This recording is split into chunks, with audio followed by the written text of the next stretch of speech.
हमारे अंदर परहेजगारी होनी चाहिए, हमें मुत्तकी बनने की कोशिश करनी चाहिए।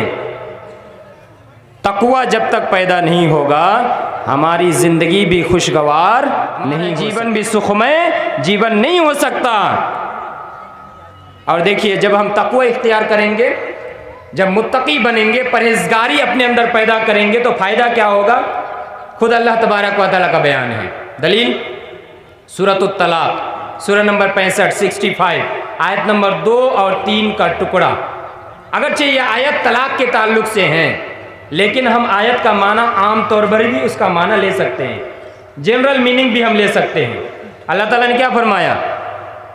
वमन यत्तकिल्लाह यजअल लहू मखरजा वयरज़ुकुहु मिन हैसु ला यहतसिब।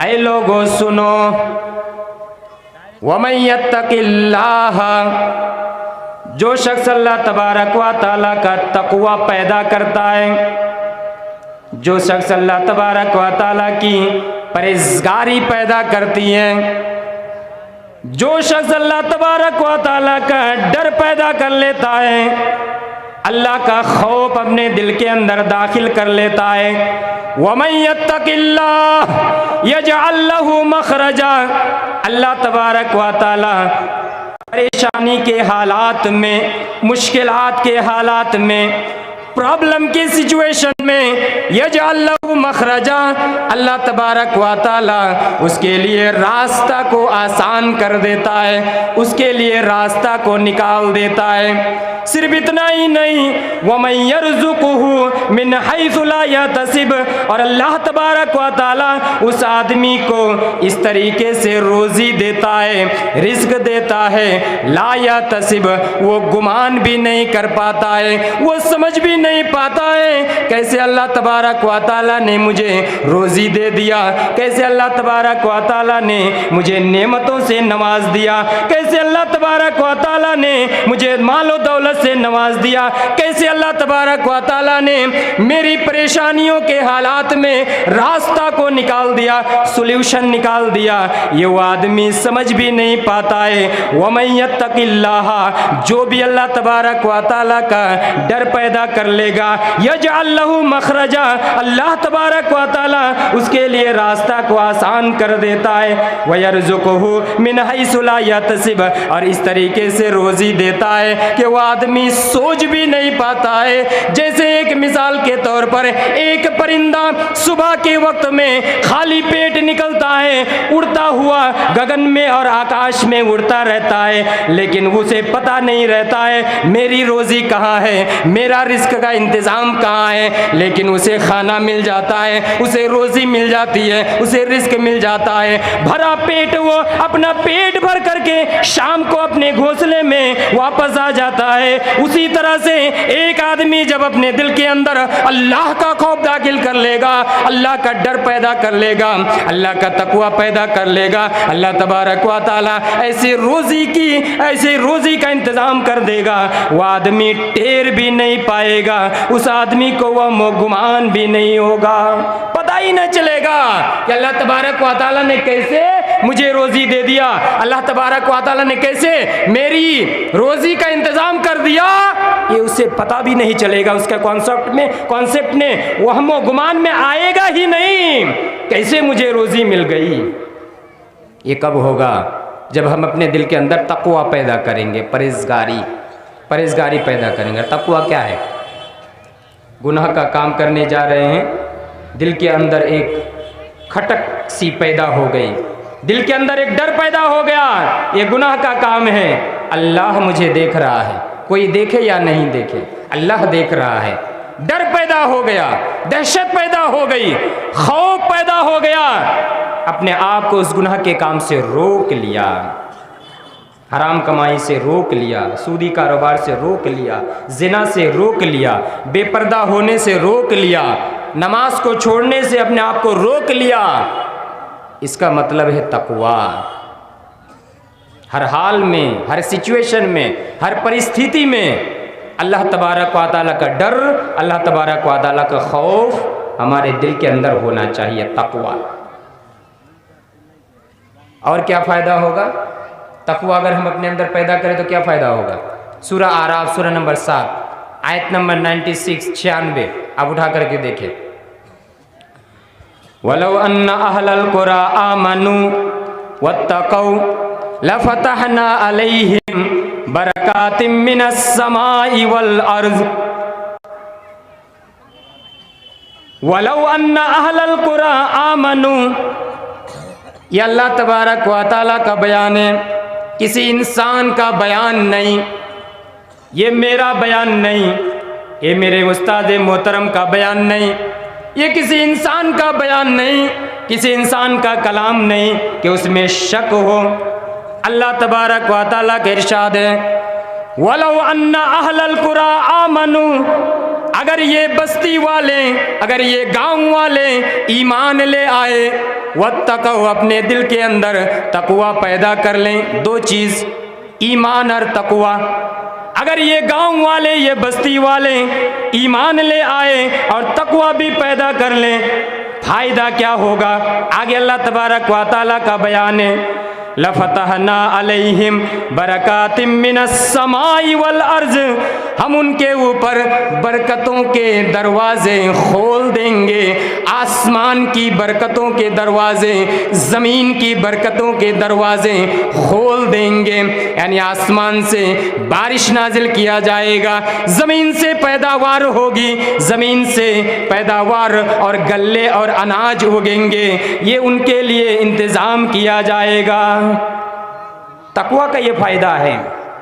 अगर ईमान ले आए ये बस्ती वाले, गांव वाले, तो हम इनके ऊपर बरकतों के दरवाजे, आसमान और जमीन की बरकतों के दरवाजे खोल देंगे।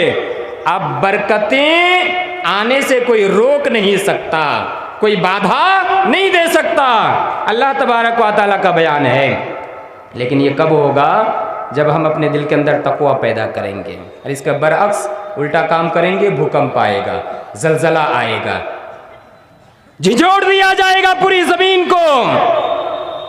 और जब जलजला भूकंप आएगा, मुत्तकी, परहेजगार और गुनाहगार दोनों को पीसा जाएगा, दोनों को मारा जाएगा।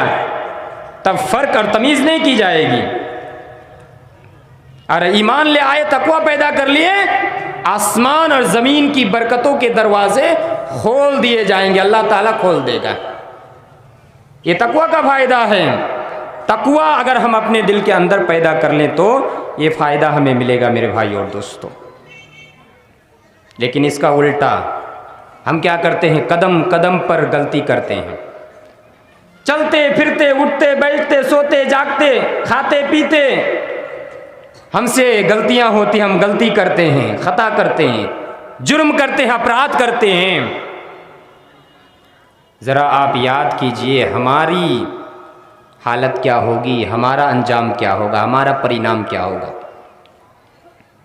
आदम अलैहिस्सलाम ने कितनी गलती की थी, कोई बता पाएंगे?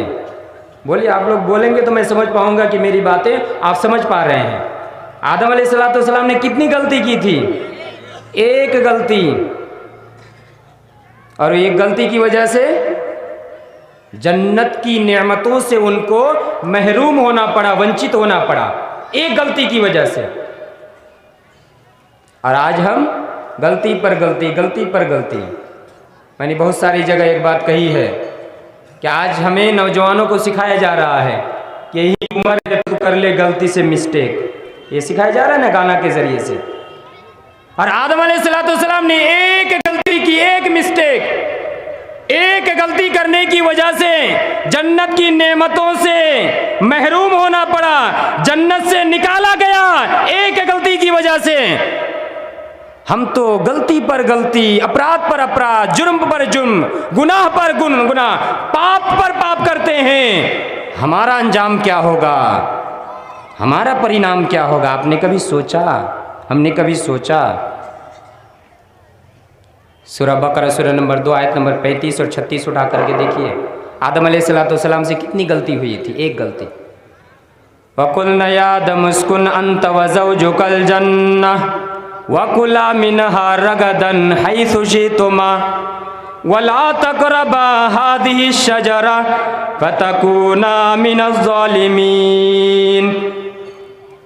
हमने जब आदम से कहा उस्कुन अंत व ज़ौजुकल जन्ना, ऐ आदम तुम और तुम्हारी बीवी जन्नत के अंदर रहो, वकुला मिनहा रगदन हैसु शितुमा, और जन्नत में से जहाँ से भी चाहो, जितनी मिकदार में चाहो, जितने परिमाण में चाहो, खाओ पियो मौज मस्ती करो, तुम्हें रोकने वाला कोई नहीं, तुम्हें टोकने वाला कोई नहीं, तुम्हें मना करने वाला कोई नहीं, तुम्हें बाधा देने वाला कोई नहीं है। लेकिन एक बात का ख्याल रखना, वला तक़रबा हादिही शजरा, इस दरख्त के करीब भी ना जाना। अगर इस दरख्त के करीब चले गए फतकूना मिनज़्ज़ालिमीन, तुम दोनों जुल्म करने वालों में से हो जाओगे, अन्याय करने वालों में से हो जाओगे, अत्याचार करने वालों में से हो जाओगे। लेकिन मेरे भाई और दोस्तों, शैतान तो लगा हुआ है। शैतान के वरगलाने में शैतान ने वरगलाया, शैतान ने बहलाया, शैतान ने फुसलाया, शैतान ने षड्यंत्र रचा और आदम अलैहिस्सलाम और उनकी बीवी दरख्त के करीब चले जाते हैं। फ़अज़ल्लहुमा शैतानु अन्हा फ़अख़रजहुमा मिम्मा कान फ़ी, शैतान के बहकावे में आकर के दरख्त के करीब जब चले जाते हैं, अल्लाह तबारक व तआला का ऑर्डर होता है, अल्लाह तबारक व तआला का आदेश होता है, ऐ आदम और ऐ हव्वा जन्नत से निकल जाओ, जन्नत से बाहर हो जाओ। एक गलती की वजह से, एक मिस्टेक की वजह से अगर आदम अलैहिस्सलाम को और उनकी बीवी को अगर जन्नत की नेमतों से महरूम हो जाना पड़े। आज तो हम गलती कदम कदम पर गलती करते हैं, चलते फिरते हम गुनाह करते हैं, हम अपराध पर अपराध करते हैं, हम जुर्म के अंदर मुलव्विस रहते हैं। हमारा अंजाम क्या होगा, हमारा परिणाम क्या होगा, हमारे साथ कैसा सलूक किया जाएगा। एक गलती की वजह से सिर्फ आदम अलैहिस्सलाम की बात नहीं है, आप शैतान मरदूद इबलीस के वाक़या को उठा करके देखें। इबलीस ने भी एक ही गलती की और अल्लाह के सामने अहंकार का इजहार किया, अल्लाह के सामने तकब्बुर का इजहार किया, अल्लाह के सामने घमंड का इजहार किया। इबलीस शैतान ने उसे भी एक गलती की वजह से दरबार से धुतकारा गया, भगाया गया, बिताड़ित किया गया। अब उठाइए सूरतुल आराफ सूरा नंबर 7 आयत नंबर 11, 12, 13, 14, 15, 16, 17, 18 8 आयतों को उठा करके देखिए, आपको पता चल जाएगा। शैतान मरदूद इबलीस को भी धुतकारा गया, भगाया गया, बिताड़ित किया गया। क्या वाक़या है? वलक़द ख़लक़नाकुम सुम्मा सव्वरनाकुम सुम्मा क़ुलना लिल मलाइकति इसजुदू लि आदम फसजदू इल्ला इब्लीस लम यकुम मिनस साजिदीन। अल्लाह तबारक व तआला का बयान है, हमने तुमको पैदा किया, तुमको यानी आदम को, आय आदम ने तुमको पैदा किया, तुम सव्वरनाकुम, हमने तुम्हारी सूरत बनाई, हमने तुम्हारी शक्ल बनाई, हमने तुम्हें आकार दिया। तुम्हारी सूरत बनाने के बाद सुम्मा कुलना लिल मलाइकति इसजुदू, फिर तमाम के तमाम फरिश्तों से मैंने कहा आदम अलैहिस्सलाम को सजदा करो, फसजदू इल्ला इब्लीस, तमाम के तमाम फरिश्तों ने सजदा किया सिवाय इबलीस के। लम यकुम मिनस साजिदीन, वो सजदा करने वालों में नहीं था। तमाम फरिश्तों ने सजदा किया, इबलीस ने अहंकार किया, इबलीस ने इनकार किया, इबलीस ने सजदा नहीं किया। आगे आयत नंबर 12 के अंदर अल्लाह तबारक व तआला बयान कर रहा है, काला मा मना का अल्लाह तस्जुदा इज़ अमरतुक। अल्लाह ताला ने पूछा, ऐ इबलीस बताओ, मैंने तुम्हें जब सजदा करने का हुक्म दिया, मेरा जब ऑर्डर आ गया, मेरा जब फरमान जारी हो गया, तुम्हें किस चीज़ ने रोका कि तुम आदम को सजदा ना करो? किस चीज़ ने तुम्हें सजदा करने से रोका? इबलीस की लॉजिक देखिए, इबलीस की जुक्ति तो देखिए। इबलीस ने कहा, काला अना खैरुम मिन्हु खलक़तनी मिन नार व खलक़तहु मिन तीन। ऐ अल्लाह, मैं आदम से बेहतर हूँ, मैं आदम से बेस्ट हूँ, इसलिए कि तूने मुझे आग से पैदा किया है और आदम को मिट्टी से पैदा किया है। आग की ये खुसूसियतें, आग को जलाया जाता है, आग का शीशा ऊपर उठता है, मिट्टी को जब डाला जाता है मिट्टी की खुसूसियतें वो नीचे गिरती है। इब्लीस ने लॉजिक लगाया, अना खैरुम मिन्हु, आदम से मैं बेहतर हूँ, मुझे आय अल्लाह आपने मुझे आग से पैदा किया है और आदम को मिट्टी से पैदा किया है, भला मैं आग से पैदा, मैं बेस्ट आदमी, मैं आदम को कैसे सजदा कर सकता हूँ, मैं कैसे उसके सामने सर झुका सकता हूँ। इब्लीस ने लॉजिक लगाया। यह आप याद रखें, सबसे पहले किसने लॉजिक पेश किया था अल्लाह ताला के सामने? इब्लीस ने। हमें याद रखना चाहिए, हम बहुत सारे मौके पर मसाइल में, फतवा में क्या करते हैं, कुरान और हदीस को एक तरफ रखते हैं और लॉजिक पेश करते हैं, जुक्ति देते हैं। उन लोगों से मैं कहना चाहूँगा जो कुरान और हदीस के दलाइल रहते हुए, कुरान और हदीस के प्रूफ रहते हुए लॉजिक पेश करते हैं, उनको डरना चाहिए कि लॉजिक पेश करने वाला सबसे पहला शख्स कौन था? इब्लीस था, शैतान मरदूद इब्लीस। उसने जुक्ति पेश किया था ना, अरे मुझे आग से पैदा किया गया है, मैं बेहतर हूं आदम से, आदम को मिट्टी से पैदा किया गया, मैं आदम को सजदा कैसे कर सकता हूं, मुझसे ये नहीं हो सकता, मैं कैसे उसे सजदा कर सकता हूं। हाँ, शरीयत की बातें बयान करने के बाद अगर मजीद समझाने के लिए आपको जुक्ति दे, लॉजिक दे, तो फिर ठीक है। मजीद उसको वाज़ेह करने के लिए, मजीद उसका एक्सप्लेनेशन, व्याख्या करने के लिए अगर आप कहें लॉजिक दे तो ठीक है, लेकिन आप दलील को एक तरफ रख करके लॉजिक पेश करेंगे, वो एक्सेप्टेबल नहीं है, वो काबिल कबूल नहीं है। शैतान मरदूद इब्लीस ने सबसे पहले लॉजिक पेश किया। और एक और हदीस बयान कर दूं, अली रज़ी अल्लाह तआला अन्हु से मरवी है, लॉजिक के ताल्लुक से।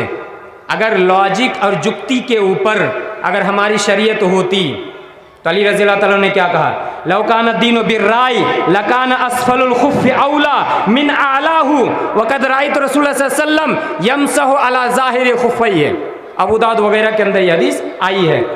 अली रज़ी अल्लाह तआला ने क्या फरमाया, अगर लौकान दीन बिर्राई, अगर दीन का मामला, शरीयत का मामला अगर अक्ल पर होता, शरीयत का मामला अगर अक्ल पर होता, अक्ल की कसौटी पर अगर मसाइल को हम परखते तो लकान अस्फलुल खुफ़्फ़े, मोज़ा के ऊपर हम सब मसा करते हैं ना, मोज़ा के ऊपर ठंडी के मौसम में मोज़ा के ऊपर मसा करते हैं, तो उसका तो कायदा है, नियम कानून है ना कि वज़ू करके आपको मोज़ा पहनना पड़ेगा। तो वो अलग बात है, मैं उस तरफ नहीं जाना चाहता। मोज़ा के ऊपर जो मसा करते हैं, हम कैसे मसा करते हैं? मोज़ा के नीचे मसा करते हैं, हाँ? कोई बताएंगे कैसे मसा करते हैं मोज़ा के नीचे? शायद मेरी बात आप लोग नहीं समझ पा रहे हैं, मेरी उर्दू हार्ड हो रही है क्या? मोज़ा के नीचे हम लोग मसा करते हैं क्या? अगर करते हैं तो ये गलत है, आप सीख जाइए। मोज़ा के नीचे अगर मसा करे तो मसा ही नहीं होगा। मोज़ा के ऊपर हम मसा करते हैं ना, ऊपर, इधर से ऊपर से। लेकिन हमारी अक्ल क्या कहती है? नीचे करना चाहिए। क्यों? धूल वगैरह तो नीचे लगती है ना, जब हम चल फिरते हैं तो धूल वगैरह कहाँ लगती है? नीचे लगती है।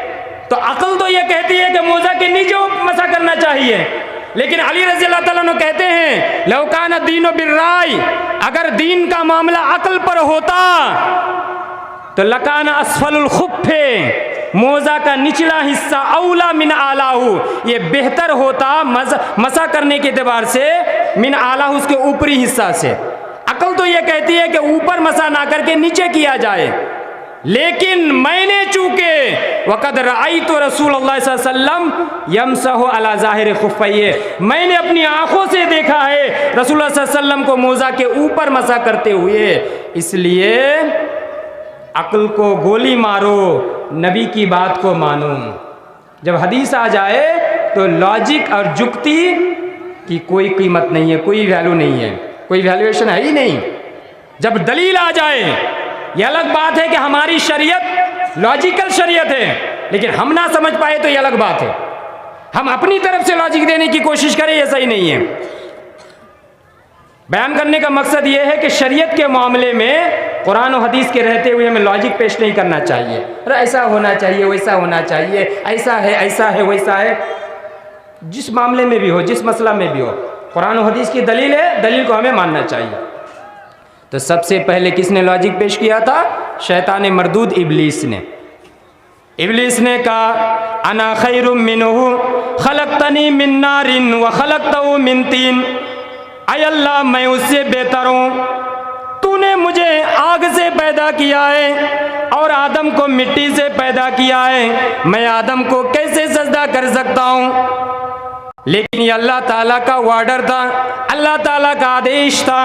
अल्लाह का आदेश आ जाने के बाद लॉजिक की कोई कीमत नहीं है, जुक्ति की कोई वैल्यू नहीं है, जुक्ति की कोई कीमत नहीं है।